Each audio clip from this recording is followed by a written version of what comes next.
Hey giờ này mình lấy số còn một cánh video thay mày nghe đấy thay dùng một tao cho mùi nương xảy hướng click rồi dùng một tao tiền sắp đi giờ này mà cái bằng tao mà chui subscribe bài mình tế cầm lại chui mấy mình em bồi phong bờ đồ hai nó tao mới cả sắm đá bài mình ngọt nè.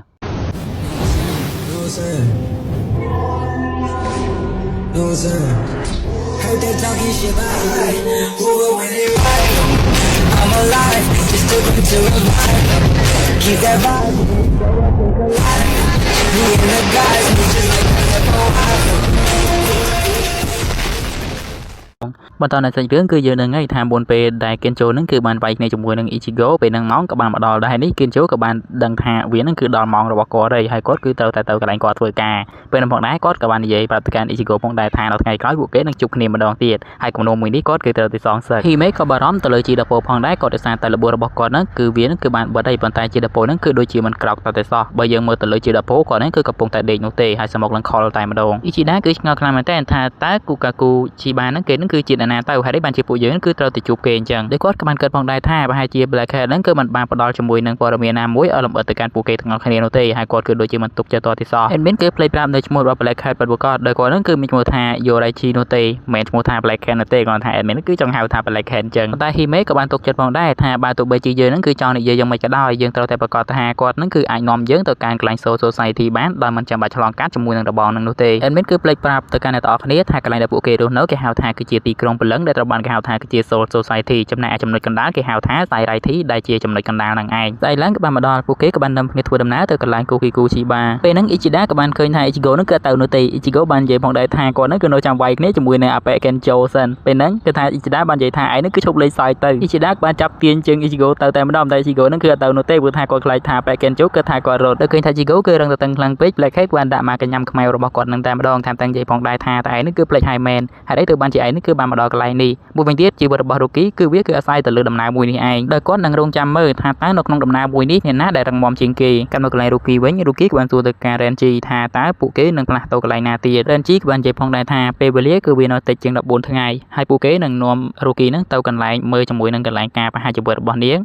ให้มุนนังเกพหาจุดบอลนั่นคือเราโยกในโต๊ะดับไปต่อมือนังกันไลนูเซนเดวิดคือมีโทรทัศน์ชีชินรูกันมากันไลคณิคเนตบอลจิงโกเว้นปูเก๋กับบานตัวดำน้ำใจมกราโพเมย์ให้อิชิดะกับบานกระทาพายจีปูเก๋นั่นคือบานมาดอกันไลนังไงอิชิโกบานตัวทาตายนั่นคือประกอบทามาดอกันไลตีตังมวยนังเป็นนั่นกระทาอิชิดะกับบานแสดงการอิชิโกทาอิชิโกนั่นคือโอนตายดักกอดกูทากอดนั่นคือจีเนียนนมมุกแต่อิชิโกกับบานเจทาจอมจอบาตะเปนี่เองบานตัวตายพงที่เมกบานเจพองได้ทาพายจีชิบานั่นนี่คือจังเละจมวยนังตาสัญญาณบอลนี่ไงแปลแค่กับบานเจพองได้ทาวีนั่นคือเป็นเมนูเตวีกรอนตายเจียจำนองจำนวนเจ้าดอกบอลมนุษย์มันเนี่ยตายปนนอกรอนตาทาเกนั่นคือจูจัดฝึกแบบหนึ่งมวยเป็นเทียบบาตัวเบจีชิบาเกนั่นคือจูจัดได้กรุบกันไลน์หนึ่งกรุบตื้อตีหนึ่งสร้างสองเตียงจรันกันไลน์กันน้อยปนท้ายบาสมบัติแปลแค่ก่อนนั่นคือสกอร์จมาคลายมันแทนพวกทาเตียบอชิบาคือสร้างสองโดยขณีทั้งออกนอกขณะนั้นพองได้บุกเกบานจูบจมวยในเตียมวยหนึ่งให้บุกเกกอบหยับอาพองได้เราไปเด็กเกมแต่จำไลแบบนี้เราไปเด็กบุกเกดามาดอกแต่มวยนี้ก็บานจูบจมวยหนึ่งเนี่ยเยี่ยมจำนวนปีเนี่ยเมื่อเท่าบุกเกคือบรรทุกจัดแต่เลยเนี่ยทั้งออกขณีโนเตโปรแทนนอกนั้นจำนำโนก็มีโซเดเพอร์ดัชจิโกระบอบเยืองมวยพองได้ปนแต่บุกเกก็ตกจัดไว้เราไปเด็กจูบจมวยหนึ่งโยเดชี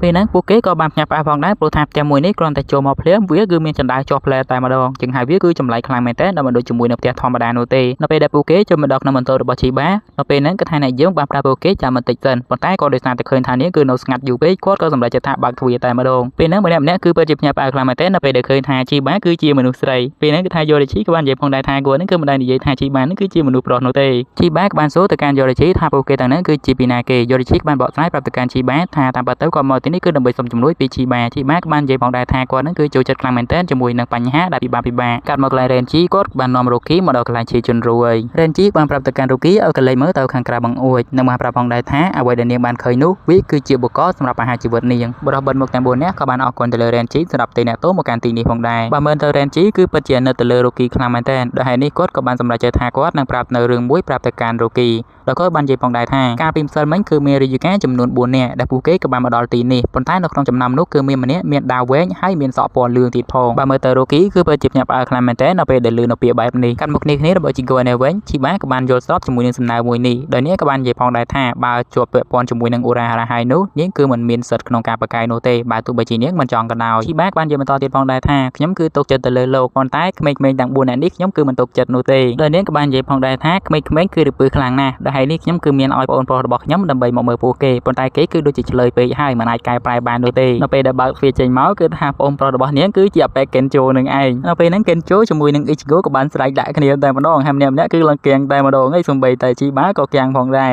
កាន់មក Renji វិញគាត់បានដើរកើម្នាក់ឯងថាវាគឺមិនមានពេលយូរនោះទេក្នុងការដែលគាត់នឹងគឺបានឃើញ Ruki នៅក្នុងជីវិតរស់រវើកបែបនេះប៉ុន្តែវាក៏ល្អដែរតែគាត់នឹងគឺបានប្រាប់នាងថា Ichigo នឹងគឺបានប៉ះគ្នាជាមួយនឹង Ichimaru មួយវិញទៀតក៏ដោយសារតែគាត់គឺមិនចង់ឲ្យ Ruki នឹងគឺពិបាកចិត្តនោះទេនៅពេលដែលឮថា Ichigo នឹងត្រូវស្លាប់ដូចគ្នាពេលហ្នឹងបរិសម្នាក់ក៏បានចេញមកហៅទៅកាន់ Renji ឲ្យទៅជាមួយនឹងគាត់មួយផ្លែតដែលគាត់នឹងគឺមានឈ្មោះថា Aizen ក៏បាននិយាយថាពួកគេគឺខាននិយាយគ្នាយូរហើយអស់រយៈពេល6ឆ្នាំហើយដល់ពេលដែល Renji គឺបានក្លាយទៅជា Soul Reaper មួយវិញទៀតគឺថាគាត់គឺគ្រាន់តែចង់សួរទៅកាន់ Renji ថាតើ Renji ជាមួយនឹង Ruki គឺជាមិត្តភក្តិជិតស្និទ្ធជាមួយនឹងគ្នាមែនទេមួយវិញទៀតឯងគឺកុំបដិសេធអីសោះព្រោះថាឯងគឺជាមិត្តភក្តិជិតស្និទ្ធនឹងគ្នាតាំងពីឯងនៅក្នុងស្រុករកូនមកម្លេះហើយវាគឺមិនប្រើពេលខ្ជះខ្ជាយពេលវេលាទៀតនោះទេនៅក្នុងភ្នែករបស់ឯងតើនាងគួរតែស្លាប់ដែរឬទេ Renji ក៏បានឆ្លើយថាគាត់នឹងគឺមិនយល់អំពីសំណួររបស់ Aizen នោះទេ Aizen ក៏បាននិយាយផងដែរថាទោសរបស់ Ruki គឺពិតជាធ្ងន់ខ្លាំងណាស់នាងគឺបានបញ្ចូលជាមួយនឹងធម៌ពលរបស់នាងទៅកាន់អ្នកណាម្នាក់ដោយមិនមានការអនុញ្ញាតនោះទេថែមទាំងទោសជាមួយនឹងទម្រង់ជីកាយនៅខ្លួនឯងទៀតផងមួយវិញទៀតនាងគឺបានស្នាក់នៅទៅលើពិភពលោកអស់រយៈពេលយូរដោយមិនមានការអនុញ្ញាតនៅក្នុងពិភពនៃ Soul Society នោះទេមួយវិញទៀតខ្ញុំគិតថាក្នុងការសម្រេចចិត្តទាំងអស់នេះវាគឺសម្រាប់តែមនុស្សតែម្នាក់នោះតែប៉ុណ្ណោះដែលវាគឺឆន្ទៈរបស់មនុស្សម្នាក់តែប៉ុណ្ណោះដែលចង់ធ្វើវាតែឯងគិតថាវាគឺត្រឹមត្រូវដែរឬទេក្នុងការប្រើប្រាស់ជាមួយនឹង Sujuku លើអ្នកណាម្នាក់ដែលមានឋានៈទាបជាងប្រធានក្រុមមួយវិញទៀតអ្វីទាំងអស់នេះវាគឺគ្រាន់តែជាឆន្ទៈរបស់មនុស្សម្នាក់តែប៉ុណ្ណោះក្នុងការធ្វើវាដោយ Aizen គឺសង្ស័យវាទៅលើ Byakuya នឹងឯង Renji បាននិយាយផងដែរថាគាត់នឹងគឺមិនយល់អំពីពាក្យសម្ដីរបស់ Aizen និយាយនោះទេ Aizen គឺគ្រាន់និយាយទាំងខ្លីតែម្ដងថាគាត់គឺគ្រាន់តែគិតថាវាគឺមិនល្អនោះទេពេលហ្នឹងគឺថាកិច្ចប្រជុំក៏បានកោះហៅជាមួយនឹងប្រធានក្រុមទាំងអស់ដើម្បីទៅប្រជុំគ្នាកាត់មក Ichigo វិញគាត់បានវាយគ្នាជាមួយនឹងប៉ែក Kencho ឡើងពេញផ្ទះតែម្ដងហើយដល់ឃើញថាម្នាក់គឺគាត់អត់ស្ដាប់បែបនេះគឺថាជីបាបានវាយនៅផ្ទះកន្លែងហ្នឹងឡើងកើតែម្ដងហើយថាទាំងធ្លុះជាមួយដំបូលផ្ទះទៀតផងដល់ឃើញបែបនេះគឺថាម្នាក់គឺឡើងផ្កាប់មុខពេញហ្នឹងតែម្ដងហើយ Ichigo ក៏បាននិយាយផងដែរថាបងស្រីរបស់ឯងហ្នឹងគឺពិតជាសាហាវខ្លាំងមែនទែនជីបាបាននាំពួកគេទាំងអស់គ្នាទៅកន្លែងដើម្បីចាប់ផ្ដើមបង្ហោះពួកគេទៅកន្លែង Society ហ្នឹងហើយដែលពួកគេក៏បានសួរផងដែរថាតើនេះគឺជាស្អីទៅនាងក៏បាននិយាយផងដែរថានាងនឹងបាញ់ពួកគេផ្លោងទៅដល់កន្លែងហ្នឹងតែម្ដងដែលនៅក្នុងអត្ថន័យហ្នឹងគឺ admin គឺសូមប្រាប់ទៅកាន់អ្នកទាំងអស់គ្នាថាជីបាហ្នឹងគឺចង់បាញ់ពួកគេដូចជាបញ្ជ្រួយចឹងបន្តចូលទៅកណ្ដាលហ្នឹងតែម្ដងដែលពួកគេម្នាក់គឺឡើងគៀងតែម្ដងហើយពេលហ្នឹងនាងក៏បានណែនាំផងដែរថានាងគឺជាមនុស្សម្នាក់ដែលជំនាញខ្លាំងមែនទែនក្នុងការបាញ់បញ្ជ្រួយនៅស្រុកខ្លួនគូ